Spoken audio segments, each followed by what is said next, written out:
निधिवन क्या है? श्री निधिवन जो है, यहाँ पर स्वामी श्री हरिदास जी महाराज विराजते थे और हरिदास जी वहाँ पर अपनी साधना करते थे। हरिदास जी कौन है? जिन्होंने श्री बिहारी जी को प्रकट किया।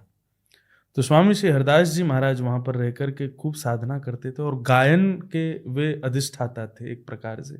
उन्हीं के शिष्य थे तानसेन, जो राग मल्हार गाते तो वर्षा होती, राग दीपक गाते तो दीप जल जाते थे।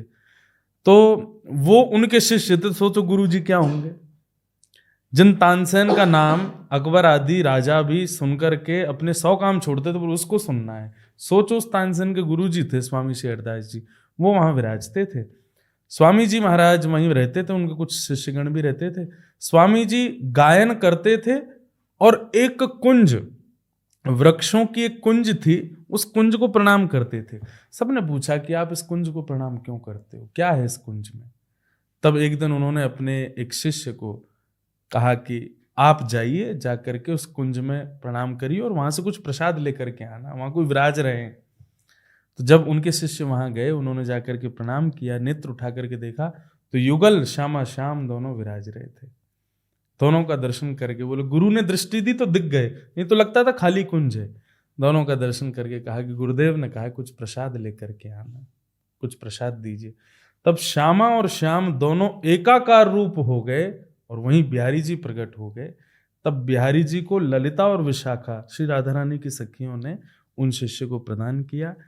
तब श्री हरिदास जी के वे शिष्य अंदर से बिहारी जी को लेकर के आए और ला करके श्री हरिदास जी को प्रदान किया। हरिदास जी भाव विह्वल, नेत्रों से आंसू, श्यामा श्याम का एकाकार रूप श्री बिहारी जी प्रकट हुए।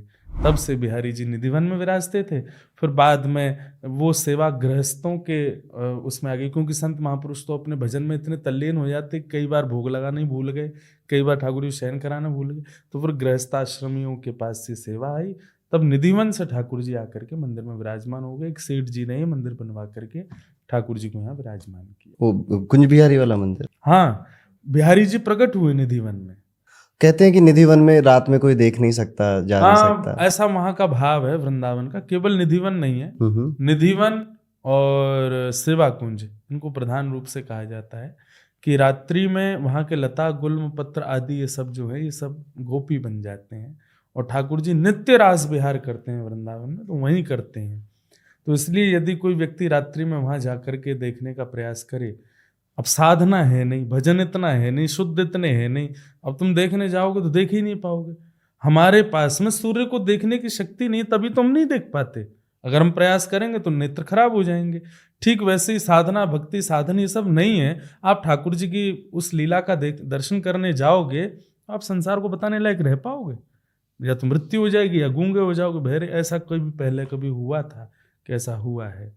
तो लोग बाग इसलिए उस स्थान को मानते हैं कि रात्रि में ठाकुर जी आते हैं। मेरा ऐसा मानना है, सबकी अपनी प्राइवेसी होती है, उसमें कोई नहीं जाता। ठाकुर जी के प्राइवेट स्थान है, वहाँ पर ठाकुर जी अपनी लीला कर रहे हैं, क्यों जाके देखना कि क्या कर रहे हैं। हाँ, हमको विश्वास है ठाकुर जी कर रहे हैं आनंद, वो क्यों उसके भीतर प्रवेश करना है। तो फिर ये बात तो निश्चित है कि ठाकुर जी दिख गए तो फिर संसार के तो रह नहीं पाओगे, ना किसी को बताने लायक रहोगे, ना किसी के होने लायक रहोगे।